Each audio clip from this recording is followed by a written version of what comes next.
Assalamualaikum warahmatullahi wabarakatuh anak-anak. Bagaimana kabarnya pada pagi hari ini? Alhamdulillah, ibu juga baik. Coba rapikan ini tempat duduknya, ini masih bengkok-bengkok. Ya, ibu absen terlebih dahulu ya. Siti Khairun Nisa, Baik Depi Wardani, Lili Ramawati, Rilda Apriana, Elsa Sakina, Sabarudin. Ada yang tidak hadir? Torik, Ijul, dan Yusril. Sakit, mereka sakit. Ya, semoga yang sakit diberikan kesembuhan oleh Allah dan bisa mengikuti pembelajaran ibu di minggu depan. Ibu meminta untuk ketua kelas untuk memimpin doa terlebih dahulu sebelum kita melanjutkan proses pembelajaran kita pada pagi hari ini. Ketua kelas dipersilahkan untuk memimpin doa. Terima kasih untuk ketua kelas sudah memimpin doa dalam langkah awal untuk menjalankan proses pembelajaran kita pada pagi hari ini. Seperti biasa, sebelum memulai pembelajaran, Ibu akan memberitahu kalian aturan dalam proses pembelajarannya Ibu. Yang pertama, tidak boleh memegang handphone saat proses pembelajaran berlangsung. Dan yang kedua, tidak boleh berbicara dengan teman di sampingnya. Ibu menyampaikan aturan ini karena Ibu ingin kita semua bisa belajar dengan maksimal. Dengan mematuhi aturan ini, kita bisa fokus pada pembelajaran, memahami materi dengan lebih baik, dan mencapai hasil pembelajaran kita pada hari ini. Nah, Ibu punya sedikit motivasi buat kalian. Nah, pernahkah kalian membayangkan diri kalian di masa depan? Pernah ya? Apa yang kalian ingin raih? Nah, jadi belajar adalah langkah awal untuk mewujudkan mimpi-mimpi kalian. Seperti setiap buku yang kalian baca, setiap pembelajaran yang kalian pelajari adalah batu bata yang membangun fondasi untuk di masa depan kalian. Jadi belajarlah sungguh-sungguh.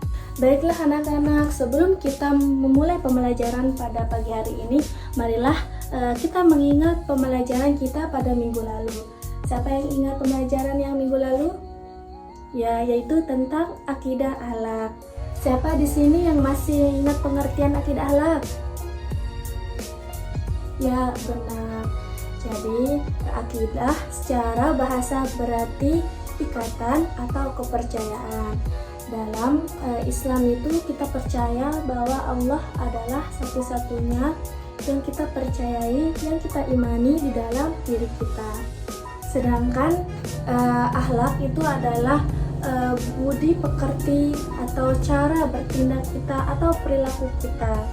Pada hari ini kita akan mempelajari tentang qada dan qadar, yang dimana kita akan membahas tentang pengertian qada dan qadar, manfaat memahami qada dan qadar, dan penerapan qada dan qadar dalam kehidupan sehari-hari kita. Langsung saja pengertian qada dan qadar. Kalian pasti sudah tahu kan, qada dan qadar merupakan rukun iman yang ke-6. Jadi dalam secara bahasa, qada itu berarti ketetapan, ketentuan, hukum, pemberitahuan, dan penciptaan Allah Subhanahu wa Ta'ala. Jadi dalam konteks agama, qada itu adalah ketetapan Allah Subhanahu wa Ta'ala atas segala sesuatu dari sejak zaman azali, yaitu sebelum segala sesuatunya tercipta di muka bumi ini. Sedangkan qadar secara bahasa berarti ukuran atau ketetapan.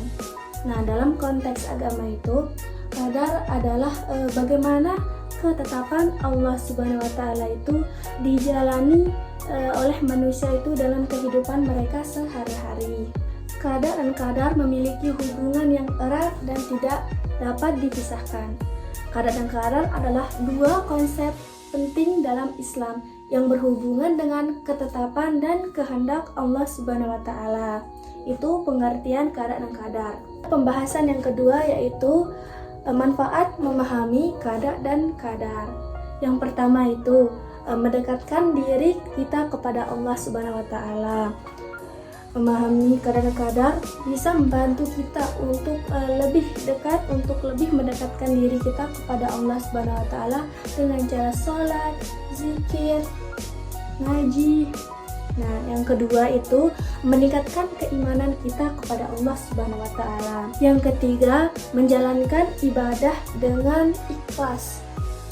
Yang keempat, meningkatkan rasa syukur kita. Kita mensyukuri apa yang sudah kita dapatkan dan nikmat yang sudah kita dapatkan.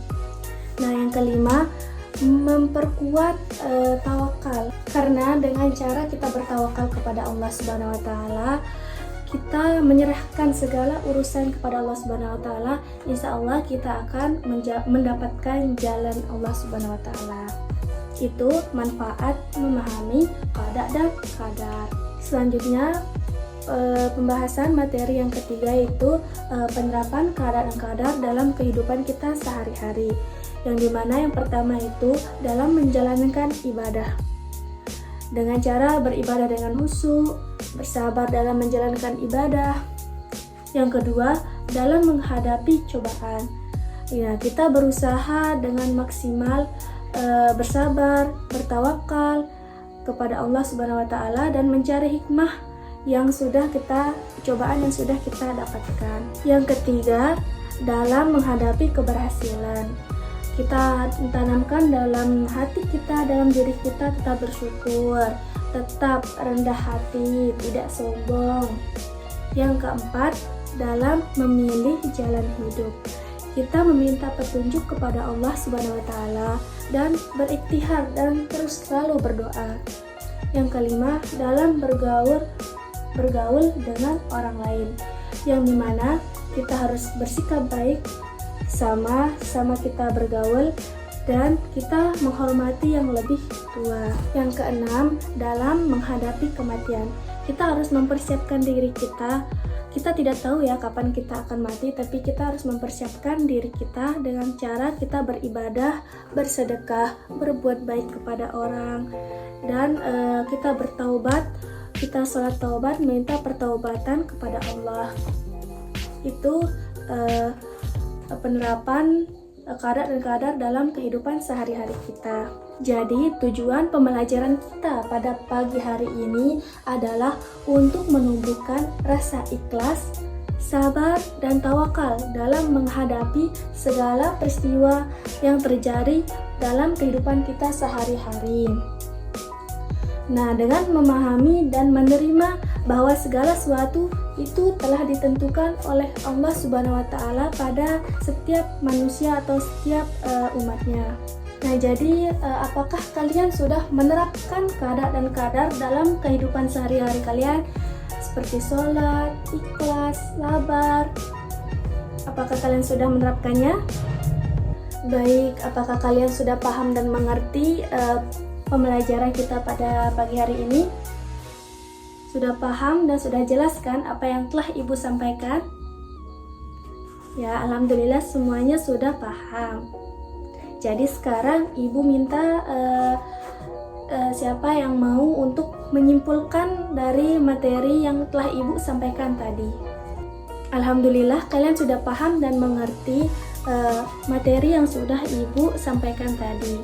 Nah, sekarang Ibu ingin kalian berkomentar selama proses pembelajaran. Apakah ada yang tidak nyaman atau cara Ibu mengajar kurang bagus atau bagaimana? Silahkan berkomentar supaya kita sama-sama nyaman saat proses pembelajaran. Sebelum kita mengakhiri pembelajaran kita pada pagi hari ini, Ibu kasih kalian tugas. Nanti Ibu akan share di grup. Nanti minggu depan kalian akan mengumpulkan tugas itu. Ya, Ibu minta kalian mengerjakannya dengan semaksimal mungkin.